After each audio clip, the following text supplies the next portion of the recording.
ക്ഷേമ പെൻഷനുമായി ബന്ധപ്പെട്ട ഏറ്റവും പുതിയ അറിയിപ്പാണ് 2024 ഡിസംബറിലെ ഏറ്റവും പുതിയ അറിയിപ്പ്.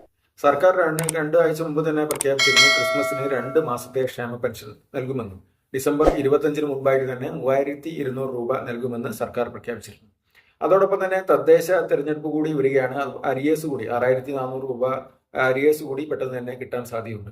അപ്പോൾ അത് വിശദാംശങ്ങളിലേക്ക് കടക്കുന്നതിന് മുമ്പായിട്ട് തന്നെ ഈ ചാനൽ സബ്സ്ക്രൈബ് ചെയ്യാത്തവർ വിവിധ അറിയിപ്പുകൾക്കായി ഈ ചാനൽ സബ്സ്ക്രൈബ് ചെയ്യുക. നിങ്ങളുടെ വിലപ്പെട്ട അഭിപ്രായങ്ങൾ കമന്റ് ചെയ്യുക, ലൈക്ക് ചെയ്യുക. ഏകദേശം 27 ലക്ഷം ആളുകൾക്ക് ബാങ്ക് അക്കൗണ്ടിലേക്ക് അവരുടെ വിവിധ അക്കൗണ്ടിലേക്ക് സാമൂഹ്യ സുരക്ഷാ പെൻഷൻ ലഭിക്കാൻ പോവുകയാണ്. വിധവാ പെൻഷൻ, കർഷക പെൻഷൻ ഉൾപ്പെടെയുള്ള എല്ലാ പെൻഷനുകളും ഇപ്പോൾ ലഭിക്കാൻ പോവുകയാണ്. 27 ലക്ഷം ആളുകൾക്കാണ് ബാങ്ക് അക്കൗണ്ടിലേക്ക് ലഭിക്കാൻ പോകുന്നത്. ഡിസംബർ 23 തിങ്കളാഴ്ചയാണ് ക്ഷേമ പെൻഷൻ ലഭിക്കാൻ പോകുന്നത്. ബാക്കിയുള്ളവർക്ക് കൈകളിലേക്ക് ലഭിക്കും. സഹകരണ സംഘങ്ങൾ വഴിയും കളക്ഷൻ ഏജന്റുമാർ വഴിയും ഒക്കെ തന്നെ വീടുകളിലെത്തി ബാക്കിയുള്ള ആളുകൾക്ക് ലഭിക്കും.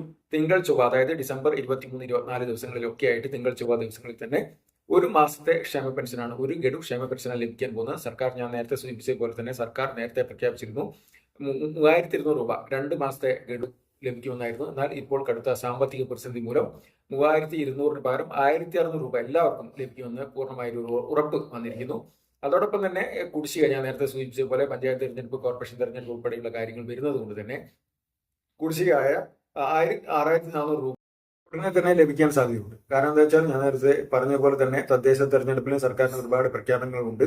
അതാത് മാസം പെൻഷൻ നൽകും, മറ്റുള്ള കാര്യങ്ങളൊക്കെ തന്നെ പൂർത്തിയാക്കേണ്ടതുണ്ട്. അതുകൊണ്ട് തന്നെ പ്രധാന സാമ്പത്തിക പ്രതിസന്ധികളൊക്കെ ഉണ്ടെങ്കിൽ കൂടിയിട്ട് ക്ഷേമ പെൻഷൻ കൃത്യമായി നൽകാൻ, അതായത് നിലവിലുള്ള കുടിശ്ശിക, നേരത്തെ പറഞ്ഞതുപോലെ തന്നെയുള്ള കുടിശ്ശിക 6400 രൂപ എന്തായാലും ഇപ്പോൾ ലഭിക്കാൻ പോകുന്നു മീൻസ് ജനുവരിയോടുകൂടി തന്നെ ലഭിക്കാൻ പോകുന്നു എന്നൊരു സുപ്രധാന അറിയിപ്പ് കൂടി വന്നിരിക്കുന്നു. അപ്പം വിധവാ പെൻഷനുമായി ബന്ധപ്പെട്ട് മറ്റൊരു കാര്യം കൂടിയുണ്ട്.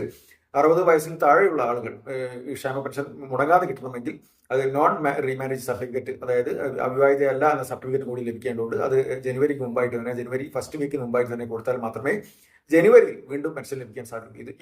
ഈ മാസത്തെ പെൻഷനൊക്കെ ലഭിക്കും. എന്നാൽ ജനുവരിയിൽ വീണ്ടും പെൻഷൻ ലഭിക്കണമെങ്കിൽ ഞാൻ നേരത്തെ സൂചിപ്പിച്ചതുപോലെ അവിവാഹിതയല്ല എന്ന സർട്ടിഫിക്കറ്റ് നൽകണം. അത് പഞ്ചായത്തും കോർപ്പറേഷൻ ഏതേതോ തദ്ദേശ സ്ഥാപനങ്ങൾ എവിടെയാണോ അവിടെ ഈ സർട്ടിഫിക്കറ്റ് ലഭിക്കേണ്ടതുണ്ട്. എല്ലാവരും പ്രത്യേകമായി ശ്രദ്ധിക്കേണ്ട കാര്യമാണ്. അതുപോലെ തന്നെ ഈ ഒരു സുപ്രധാന അറിയിപ്പാണ്. നമുക്ക് പെൻഷൻ, അതായത് ഈ വിധവാ പെൻഷൻ വാങ്ങുന്നവർക്ക് നഷ്ടപ്പെടാൻ സാധ്യതയുണ്ട്. അത് പ്രത്യേകം ശ്രദ്ധിക്കേണ്ട കാര്യം എന്ന് വെച്ചാൽ 60 വയസ്സിൽ താഴെയുള്ള ആളുകളാണ്. 60 വയസ്സ് എബോവ് ആണെങ്കിൽ സർട്ടിഫിക്കറ്റ് നൽകേണ്ടതില്ല എന്നൊരു സുപ്രധാന കാര്യം കൂടിയുണ്ട്. എന്നാലും ഞാൻ ഇവിടെ ഈ വീഡിയോ അവസാനിപ്പിക്കുകയാണ്. ഈ വീഡിയോ എല്ലാവർക്കും സുപ്രധാനമായിട്ടുള്ള വിലപ്പെട്ട സന്തോഷകരമായ വീഡിയോ, ക്ഷേമ പെൻഷനുമായി ബന്ധപ്പെട്ട സുപ്രധാന ഇൻഫർമേഷൻ